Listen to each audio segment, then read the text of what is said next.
ZANU PF proposes that job reservations for government must only be made for Chitepo school graduates.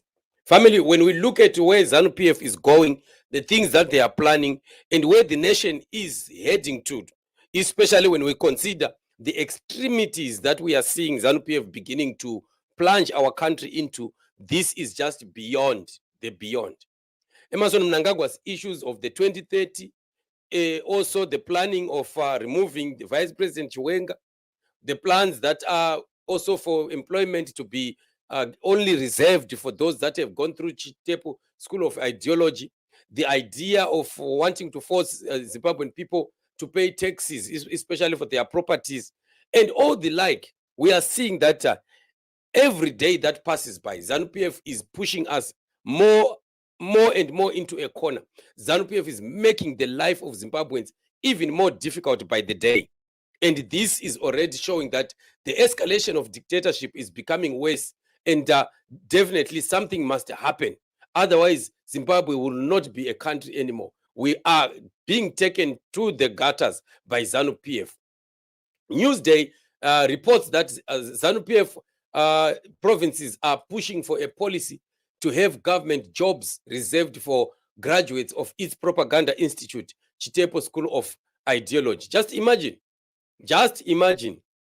how can people leave university, people leave tertiary education, people leave whatever other qualifications or careers that they could have done in terms of study, and then you are asked again to go to the School of Ideology and get the propaganda of ZANU PF.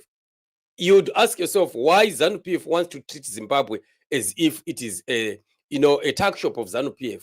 And this is the very, very thing that we are always talking about, that ZANU PF has made a mistake of not wanting to separate the state from the party. And Zimbabwe remains in problems because of this thing. When you look at other countries like South Africa, look at countries like Botswana and the like, you will never see soldiers being connected to the party that is ruling. We have, for example, the ANC. Soldiers in South Africa don't even feel like they belong to the ANC. The same thing happens again in Botswana. Soldiers of Botswana, they don't feel like they belong to the BDP party. They are just ordinary civil servants, and they are not even connected to politics. They never carry out any political, commands or duties that are sent by politicians. No, politicians remain politicians, and they continue to do their business. And of course, many other countries.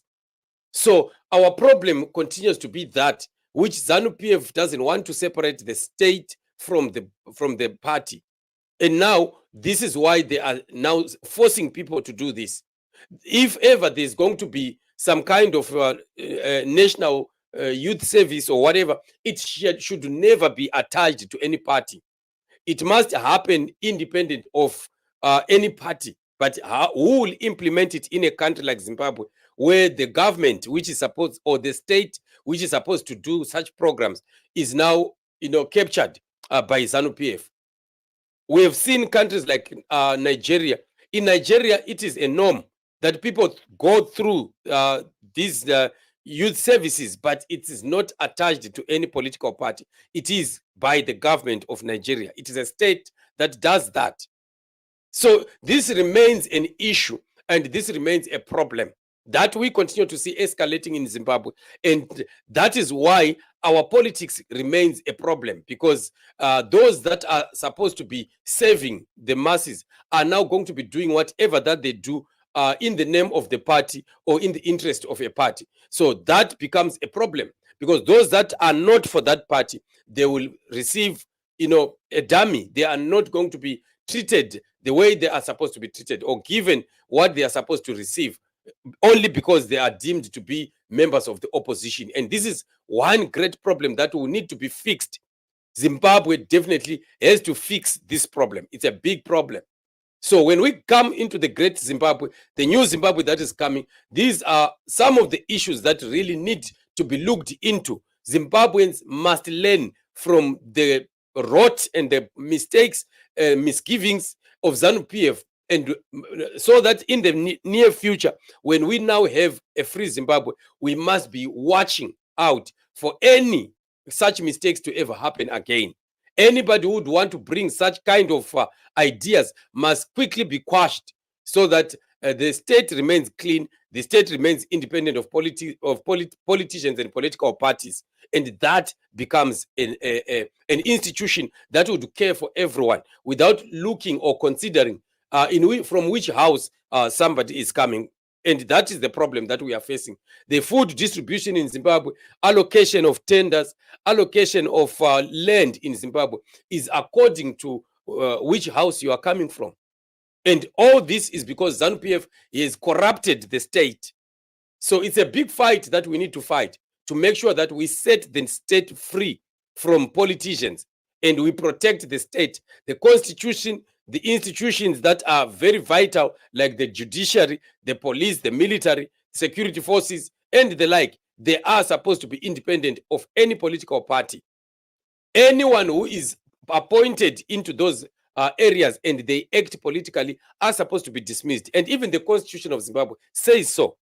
But it's not happening in Zimbabwe, and it will never happen in Zimbabwe as long as we have ZANU PF in power. So this is why we are fighting the fight we are fighting. We need to continue standing for the war, fighting so hard to free Zimbabwe from this kind of oppression that we continue to see. The school of ideology of Chitepo, according to ZANU PF, is a philosophy of ZANU PF, but we understand that this is a rotten philosophy which teaches young people to be violent and to beat their own parents, disrespect other people, and to be partisan in everything that they do. And that is a disaster. Imagine if you are going to go to a clinic, a hospital, you go to government offices, and you find that everyone who is in those offices, they have already been corrupted by this ideology. Are you really going to receive the services they are supposed to receive as a citizen, as an ordinary citizen, or even as a member of the opposition party in Zimbabwe? That means already Zimbabwe will not be ever fixed until this problem is solved. So this is what it is, family. And we really need to resist this. Citizens of Zimbabwe must resist this move. It must really be an issue that we need to talk about, and we need to make categorically clear to ZANU PF and Mnangagwa that we are not going to accept that. So this is what it is, family. It is really a very saddening development. Like I said, that ZANU PF is fast drifting the country into lawlessness and into total state capture. So till we meet again in the upcoming show, remember as always to subscribe to this channel, to like and share. You remain blessed till we meet in the upcoming shows.